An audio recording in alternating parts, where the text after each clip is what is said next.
अन्ना नहीं, ये आंधी है, देश का दूसरा गांधी है। 26 फरवरी 2011 देश भर में कुछ इसी प्रकार के नारे गूंज रहे थे। पूरा देश दिल्ली चलने की तैयारी कर रहा था। देश भर में भ्रष्टाचार के खिलाफ एक जबरदस्त मुहिम उठ चल पड़ी थी।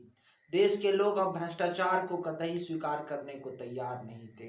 अन्ना हजारे इस आंदोलन का नेतृत्व कर रहे थे और उनके साथ थे दूसरे नंबर पर जो अभी वर्तमान में दिल्ली के मुख्यमंत्री हैं, अरविंद केजरीवाल, जो आम आदमी पार्टी के करता धरता है अरविंद केजरीवाल। उनके साथ और लोग भी थे जिसमें मनीष सिसोदिया का नाम आता है, संजय सिंह का नाम आता है और एक खास व्यक्ति जो उस समय अपनी कविता से लोगों का मनोरंजन करते थे, अपनी कविता से देश को जगाते थे। आप समझ ही गए होंगे हम किसके बारे में बात कर रहे हैं। हम बात कर रहे हैं डॉक्टर कुमार विश्वास, जो अभी राम कथा कहते हैं, कुमार विश्वास। इन सभी लोगों के टीम ने देश भर को जगाने का काम किया था और अंधा आंदोलन देश भर के लोगों को एक नई उम्मीद, एक नई आस से प्रोत्साहित कर रहा था कि अब देश से भ्रष्टाचार मिट जाएगा। लोगों को लग रहा था कि देश से को अब एक नया विकल्प प्राप्त होगा। इसी बीच लोग ये भी कहने लगे थे कि देखिए, पहले भी आंदोलन हमने देखा है, लोगों को जहन में था जेपी आंदोलन। 1975 में जब जेपी आंदोलन हुआ था तो किस प्रकार से जेपी मूवमेंट से जो नेता निकले थे उन्होंने किस प्रकार से बाद में भ्रष्टाचार के गोद में जाके वो सब बैठ गए थे। देश के लोगों को ये सब याद था, लेकिन फिर भी लोग, एक देश के बहुत बड़े लोग जो है अन्ना आंदोलन को समर्थन दे रहे थे। दबे आंख मुंह से कुछ लोग कह भी रहे थे कि अन्ना देश के प्रधानमंत्री बनना चाहते हैं, अन्ना हजारे को इच्छा है कि वो देश का प्रधानमंत्री बने। इस प्रकार की बातें भी निकल रहे थे, लेकिन अन्ना ने आगे आके इन बातों का खंडन किया। उन्होंने कहा कि हमारा मकसद राजनीतिक में जाना नहीं है, हमारा मकसद देश में भ्रष्टाचार को समाप्त करना है।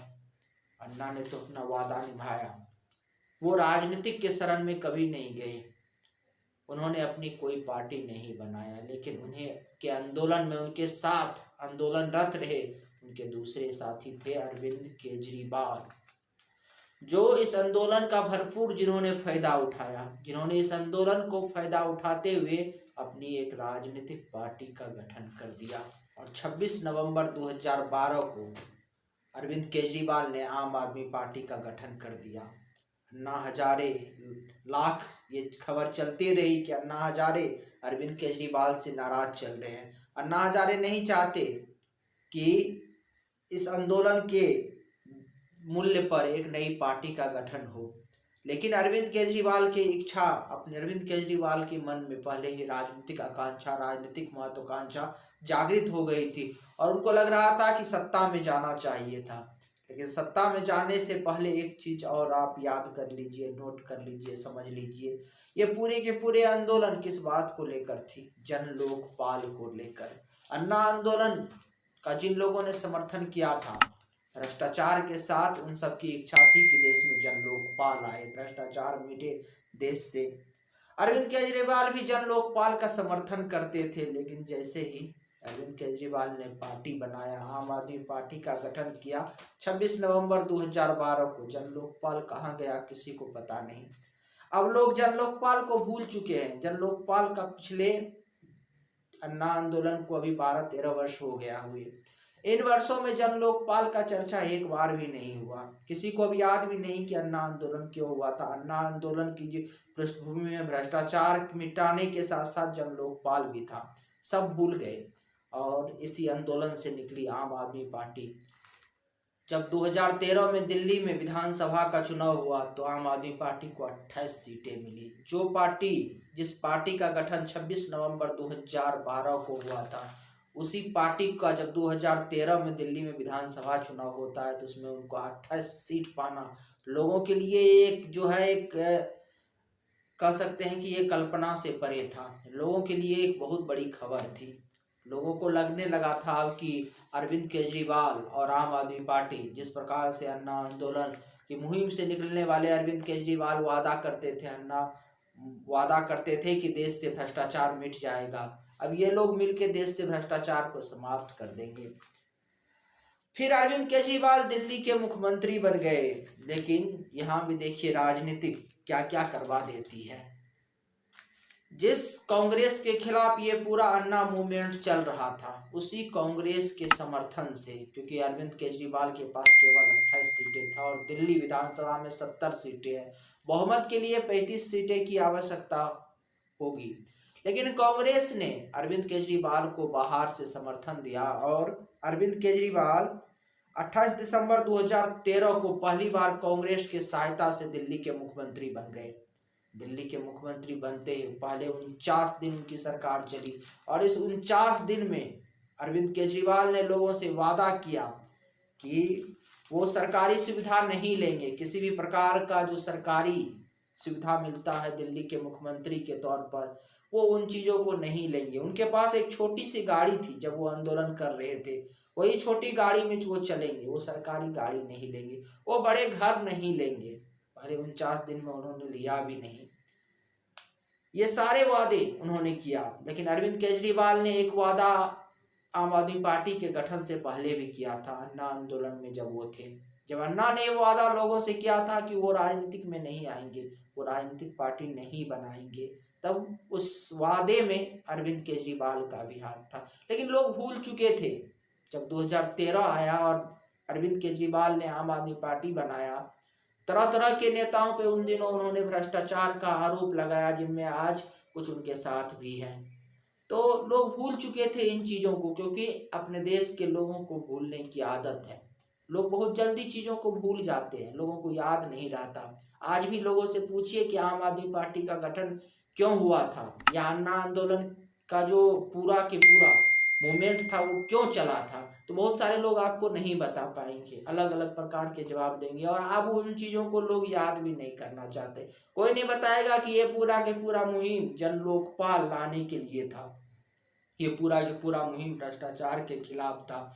लेकिन चलिए यहाँ तक आते आते 2013 में तो जब अरविंद केजरीवाल पहली बार मुख्यमंत्री पद की शपथ ले लेते हैं कांग्रेस की सहायता से, तो उनकी सरकार 49 दिन चलती है। लेकिन इस 49 दिन में अरविंद केजरीवाल ने नए नए प्रयोग किए।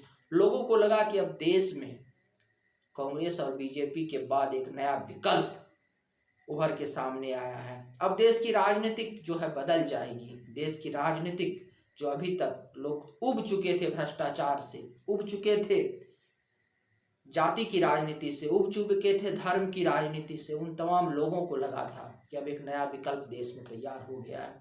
ये व्यक्ति कभी भी भ्रष्टाचार का साथ नहीं देगा।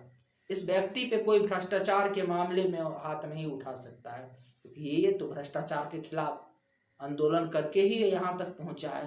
तो लोग विश्वास करने लगे थे। अन्ना हजारे इस पार्टी में सम्मिलित नहीं हुए थे, जिस पार्टी का 26 नवंबर 2012 को आम आदमी पार्टी का अरविंद केजरीवाल ने गठन किया था। अन्ना हजारे का समर्थन नहीं था। वो तब तक कहते रहे कि देखो पार्टी मत बनाओ, आंदोलन करते रहो। राजनीतिक में जब लोग चले जाते हैं ना, तो वो जो है राजनीतिक के ऐशो आराम, राजनीतिक की भोग विलासता की आदी हो जाते हैं, और जो है इसीलिए राजनीतिक पार्टी नहीं बनाओ, आंदोलन करते रहो, लोगों को जागृत करते रहो। लेकिन अन्ना की बात ने अरविंद केजरीवाल ने नहीं माना और पार्टी का गठन कर लिया। तो अन्ना आंदोलन के बाद चले गए अपने गांव। आज भी अन्ना हजारे अपने गांव में रह रहे हैं, उसी प्रकार का जीवन जी रहे हैं जिस प्रकार का जीवन वो जब फौजी से रिटायर हुए, जब देश के सेना से वो रिटायर हुए, तब वो जिस प्रकार का जीवन जीते थे, आज भी अन्ना उसी प्रकार का कुटिया में रहते हैं। लेकिन उसी अन्ना हजारे रूपी चाणक्य के आंदोलन से जो अरविंद केजरीवाल रूपी चंद्रगुप्त का जन्म हुआ, वो सत्ता का भोग विलास में इतना डूब गए कि उन पे आज भ्रष्टाचार के आरोप लग रहे हैं। एक के बाद एक भ्रष्टाचार के जंजीरों में अरविंद केजरीवाल जकड़ते जा रहे हैं। और आज देख ही रहे हैं कि आप अरविंद केजरीवाल की राजनीति किस प्रकार से हो गई है। चलिए आगे बढ़ते हैं, आपको बताते हैं 28 दिसंबर 2013 को केजरीवाल जब मुख्यमंत्री बने तो ये सरकार 49 दिन ही चली। 49 दिन के बाद सरकार गिर गई। दोबारा दिल्ली में 2015 में विधानसभा का चुनाव हुआ। 2015 में दिल्ली के लोगों ने आंख बंद करके अरविंद केजरीवाल का समर्थन किया, क्योंकि उनको लग गया था कि देखिए ये 49 दिन में जब ये सब कामें किया, तो आगे अगर इनको हम 5 साल का मौका देते हैं तो ये कितना काम करेगा। 2015 में 70 में से 67 सीट जीत गई आम आदमी पार्टी। अरविंद केजरीवाल एक बार फिर दूसरी बार 14 फरवरी 2015 को दिल्ली के मुख्यमंत्री पद की शपथ लेते हैं और फिर उनकी सरकार चलती है। 5 साल तक वो किस प्रकार से यू टर्न लेते रहे और बीच बीच में किस प्रकार का उन्होंने लोगों से वादा किया और किस प्रकार का वो काम किया, ये तो पूछिए ही मत। जन लोकपाल को तो उन्होंने बुला ही दिया। कई वो प्रकार के अरविंद केजरीवाल ने राजनीतिक में नए नए प्रयोग करना शुरू कर दिया। इसमें उन्होंने बीजेपी और कांग्रेस की परंपरा से हटके एक नई प्रकार की परंपरा की शुरुआत की, राजनीति की, जिसमें उनके पास जाति का सहारा नहीं था, जिसमें उनके पास धर्म का सहारा नहीं था। हालांकि जाति और धर्म का कार्ड भी समय समय पर अरविंद केजरीवाल खोलते हैं, लेकिन मुख्य रूप से जो उन्होंने चुना वो था मुफ्त का रेवड़ी। लोगों को अधिक से अधिक सुविधा देना। सुविधा का मतलब ये नहीं नौकरी देना, सुविधा का मतलब लोगों को जो है उनके जीवन में जो जरूरत में आने वाली चीज़ें होती है, जैसे पानी फ्री कर देना कुछ लीटर, दिल्ली के लोगों का बिजली फ्री कर देना, महिलाओं को कुछ अलग प्रकार के सुविधा देना। इस प्रकार की मुहिम चला के अरविंद केजरीवाल फिर 2020 में विधानसभा चुनाव में, दिल्ली के विधानसभा चुनाव में एक बार फिर बहुमत हासिल कर लिए। लेकिन इस बार उनकी सीटें घट गई, इस बार थोड़ा विश्वास कम हुआ। दिल्ली के विधानसभा चुनाव में 70 सीटें हैं तो, लेकिन 2020 में अरविंद केजरीवाल को केवल 62 सीटें मिली। अरविंद केजरीवाल के ऊपर लोगों का विश्वास कम हुआ, लेकिन इस विश्वास से अरविंद केजरीवाल को कोई फर्क नहीं पड़ा। दोबारा वो तिबारा मुख्यमंत्री पद की वो शपथ लेते हैं और आज अरविंद केजरीवाल के ऊपर कितना भ्रष्टाचार का आरोप है ये आप जानते ही होंगे। ये थी अरविंद केजरीवाल की कहानी और ये थी जनता के विश्वास टूटने की कहानी, क्योंकि पिछले कुछ दशकों में लोगों ने आंदोलन और उस आंदोलन से निकलने वाले नेताओं का हाल देखा है। आने वाले समय में लोग अब बड़े देश के में जब बड़ा आंदोलन होगा तो उस आंदोलन पे विश्वास नहीं करेंगे। लोगों को विश्वास नहीं होगा कि आंदोलन से निकलने वाले नेता उनका भला करेंगे, क्योंकि लोग देख चुके हैं जब बड़े बड़े आंदोलन होता है और उस आंदोलन से जो नेता निकलते हैं वो किस प्रकार से भ्रष्टाचार की गोद में जाके बैठ जाते हैं। कोई चारा घोटाला में जेल जाता है और कोई शराब घोटाला करता है, कोई अपने सारे वादे को तोड़ देता है। तो ये थी अरविंद केजरीवाल की कहानी और ये थी इस देश के जनता के लिए सबक, जो ऐसे बड़े आंदोलन और उस आंदोलन को बेच के निकलने वाले नेता जब शीर्ष पद पे बैठ जाते हैं तो किस प्रकार से उनके द्वारा किए गए सारे वादे को भूल जाते हैं। अगर आपको हमारी बातें अच्छी लगी तो आप हमारे चैनल को सब्सक्राइब कर लीजिए, वीडियो को अधिक से अधिक शेयर कीजिए। नमस्कार, धन्यवाद।